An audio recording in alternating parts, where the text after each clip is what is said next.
Hi everybody, this is Donnaleigh from Donnaleigh.com. I'm very excited to share with you a new deck that is out called the Freshly Squeezed Lenormand instead of Lemon. It is made by Jean Hamilton-Ford, and she will be joining us on Beyond Worlds on November 11th to share how to make your own deck. So if you're interested in creating your own Lenormand or tarot, she's going to give us some tips, and we'll probably do a couple of readings. So she says this is a new take on old divination, complete with all the pulp. So I started to open this and it was so cute. I mean, I actually thought I was smelling lemons. I don't know if it was my imagination, but I figured I'd let you share this process with me because this is just wonderful. On the inside it says there are no food items in this parcel. When you open it up, you're going to see there's a lot going on in here. So you've got your cards, and there's more in there. We'll get to that in a minute. On the package it says, are your hands and work area dry and clean? It's just like going to grandma's house. And there's the cards. We'll open those in just a second. Also in here, let's see what we have. You're learning this just as I am. So we've got, oh nice, little organza pouch to put the cards in. That's perfect. Oh, she talks about how to download a free PDF on how to use the cards, probably the meanings. Oh, it did smell like lemon. There's a little, like a decanter with little lemon beads in it. Jean, this is a really great idea. I love this. So no wonder I smelled lemons. It does smell really good. If I take the cork off and smell it, there is actually the smell of lemon in there. Clever. Now let's take a look at the deck itself. Okay, so at this point in the video, I have had an opportunity to look at the deck, experience the cards. I'll tell you that it is different than your traditional Lenormand. It takes kind of a creative jump off of it. Some of the cards are the same, some of them are somewhat different. I'm kind of enmeshed in the Lenormand culture, so what I can tell you is I know that the traditionalists are going to have the vapors over this. Those who are interested in taking a creative curveball, kind of a detour from the rigid structure of the Lenormand and see it a little differently, this will be an interesting experience. Jean's website that works with this, you get a PDF download with this, and it's a very nicely put together website where each of the cards is described, and you'll also see at the end of it that there's also spreads that you can use, lots of ideas. So Jean worked hard on the deck, and I'm going to take you on a walk through it now, and you can actually decide for yourself if you think it's a good fit.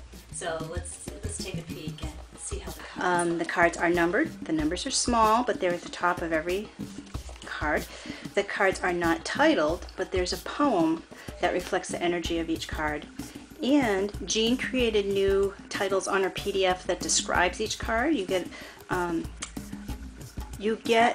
the website address for her PDF to download it for free when you purchase the deck. And some of the cards' meanings may stray a little bit from what you're used to using with the Lenormand. Depending on what system that you use, you may use these types. But let's talk about what she's got here. So for example, let's start with the first card, which is typically the Rider card. She calls it the Messenger. So we've got our little Harry Potter owl here.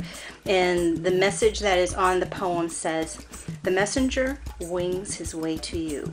Are you ready to receive him? He brings news for you to use. It could be good or grim. How you apply it depends on your state and where you are in this place. Look at the cards and they will tell you if you need to be on your guard." So every scroll on every card has a little poem that helps guide you through your reading. Okay, so let's talk about some of the changes in titles. So here we've got the Rider, she calls the Messenger. The Clover becomes Luck. And she says in this, the pig, the clover, the cock, and the dragon appear for you here to bring you luck and good fortune. Choose what you like, but beware your wish. This card with others may see your plans go amiss. So, and she reads, I guess, the Lenormand differently than it's typically done in the traditional system. Card number 3, which is usually the ship, has a boat on it, but has become the journey.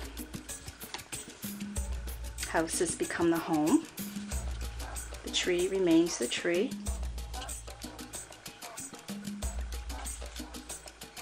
clouds remains the clouds, and she does speak about the different sides of the clouds.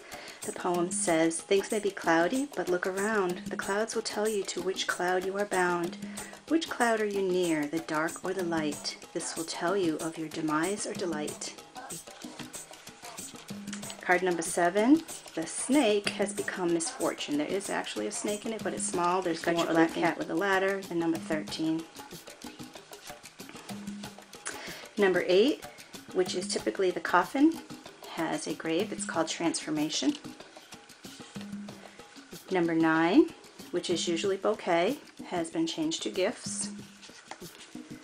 Number 10, which is typically the scythe, has become danger. Number 11, which is typically the broom and whip, has become conflict. At first I assumed this was the birds card, but it is not. Number 12, which is usually the birds card, has become anxiety.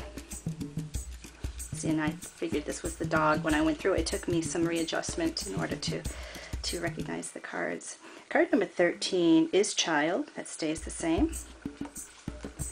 14, which is typically fox, is called wrong, but it still has our fox. There's our wrong, and it's called lies there. Number 15, which is the bear, is called the golden bear. The poem for this one, I'll read it because it seems different. It says, walk in the footsteps of the golden bear. He leaves behind golden sunshine as he walks the path of becoming one with the sun. Put on the mask, take the key and the toy. The path will lead you to wealth and happiness. Put on the strength, feel the joy of the golden bear. Card number 16 is stars. That's the same. Card number 17 is stork. It has been changed to change. There's still a stork there. It's called change. Card number 18, which is usually dog, is called friendship. And we do have the dog here, but some other animals as well. Card number 19, which is usually the tower. Different than the tower in tarot, remember. The tower in Lenormand sometimes has to do with business or being solitary. The poem here says, time has authority over our lives. It treats us each in isolation and gives us ties to age, to wisdom, to powerful dominion, of experience, of healing, of inspiration, if we heed time. Card number 20. This is our garden card. She calls it meeting place. For me, in the traditional system, sometimes the birds can be a meeting as well. 21, which is typically the mountain, which we can see is kind of alluded to here. She calls it blocks. Our path card has become choices. Lots of different choices shown here. Card number 23, there's our mice card. She calls it loss. Loss is here in all its guises, sorrow, grief, a few bad surprises. Disease, theft by man or animal can leave you bereft and can be irretrievable. All is not lost if near the key. Items may return remarkably. Card number 24 is the heart, which still is the heart. Card number 25, the ring, she calls rings. Card number 26, book remains book. 27, this is our letter card. She calls it messages. Card number 28, gentleman. There's our man card. She doesn't put actual people in, but she puts the gender-specific clothing. 29, the woman card remains the woman. The lily card has become hens and chicks. The meaning she gives it says, the hen and chicks will show you family harmony and virtue. Their succulent leaves help them to thrive as chicks bud and sprout nearby. They survive in rain and drought and sun and show us how to prepare or come undone. They are prolific, they are all one. Found above your card, good fortune is here. Found below your card, trouble is near.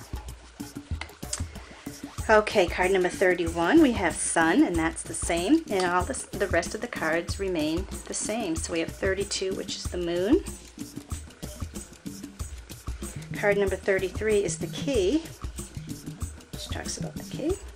Card number 34 is fish, and it's hard to see, but there's a little koi in this pretty pond. Card number 35 is anchor.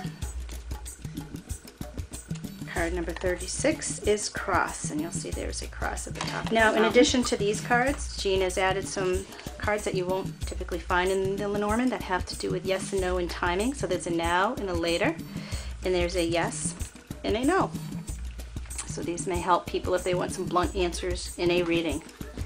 And that's our juicy, freshly squeezed Lenormand deck. Jean, I look forward to hearing more about your deck and how you made it, and to do some readings with it. Looks like a lot of fun, and look, even the organza bag is yellow. Totally fun.